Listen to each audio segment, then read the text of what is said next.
Öğrenci öğretmenine bir hediye verdi ve herkes ona gülmüştü. Gözyaşlarınızı tutamayacağınız bir hikaye. Okulun ilk gününde sınıfın önünde dururken öğretmen çocuklara bir yalan söyledi. Çoğu öğretmen gibi öğrencilerine baktı ve hepsini aynı derecede sevdiğini söyledi. Ancak bu imkansızdı. Çünkü ön sırada oturan ve ismi Mustafa olan bir erkek çocuk vardı. Medya öğretmen bir yıl boyunca Mustafa'yı izlemiş ve diğer çocuklarla iyi oynamadığını, elbiselerinin kirli olduğunu ve sürekli olarak kirli dolaştığını görmüştü. Ayrıca Mustafa bazen sinirli, bazen de kavgacı olabiliyordu. Bu öyle bir noktaya gelmişti ki, medya öğretmen onun kağıtlarını büyük bir kırmızı kalemle işaretlemekten, kalın çarpılar atmaktan ve kağıdın üstüne büyük sıfır yazmaktan zevk alır hale gelmişti. Bir gün medya öğretmenin okulunda her çocuğun geçmiş kayıtlarının incelenmesi gerekmişti. Ve Mustafa'nın kayıtlarını en sona bırakacaktı. Ancak onun hayatını gözden geçirdiğinde acı bir sürpriz ile karşılaşmak ve kendi yaptıklarıyla yüzleşmek zorunda kalmıştı. Mustafa'nın 1. sınıf öğretmeni şöyle yazıyordu. Ödevlerini derli toplu ve temiz yapan çok terbiyeli bir çocuktur. Onun etrafta olması çok eğlenceli, demişti. 2. sınıf öğretmeni şöyle yazmış. Mustafa mükemmel bir öğrenci. Sınıf arkadaşları tarafından çok seviliyor. Ama annesinin ölümcül bir hastalığı olduğu için sıkıntı içinde ve evdeki yaşamı mücadele içinde geçiyor, demişti.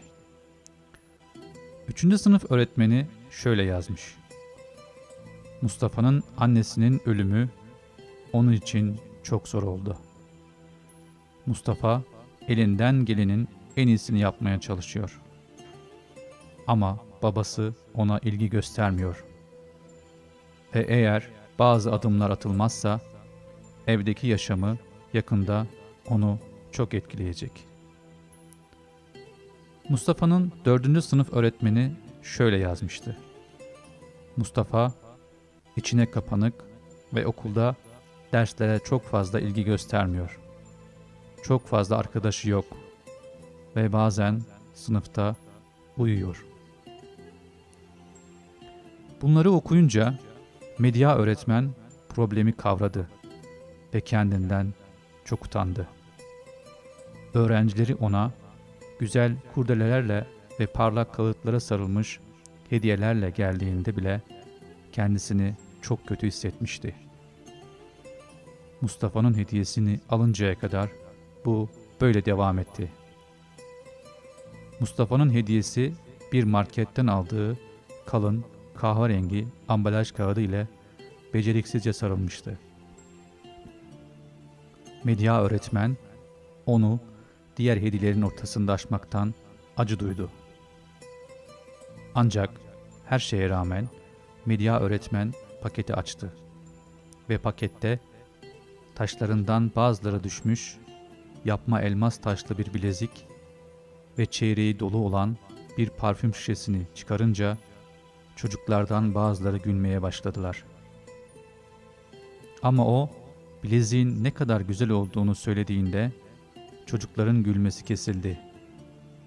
Bileziği taktı ve parfümü bileklerine sürdü.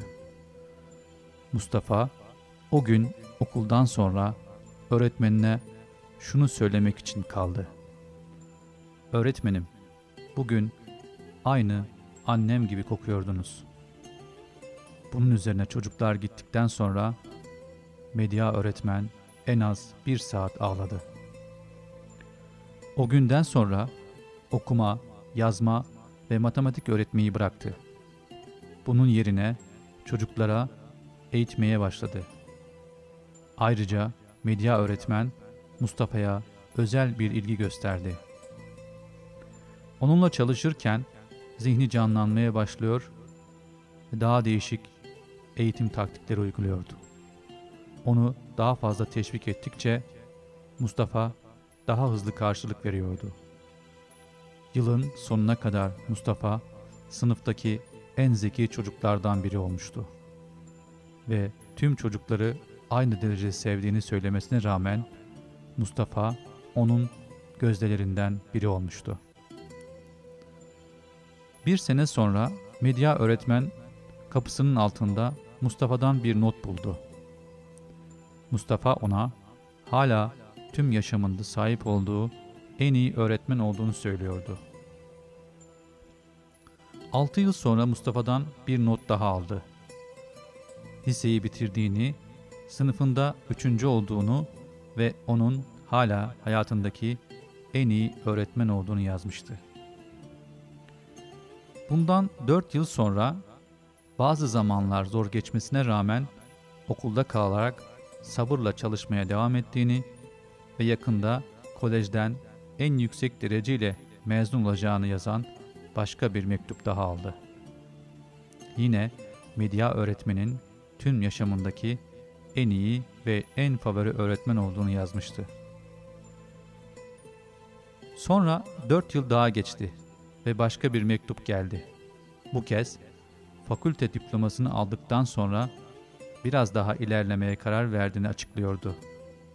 Mektup onun hala karşılaştığı en iyi ve en favori öğretmen olduğunu açıklıyordu.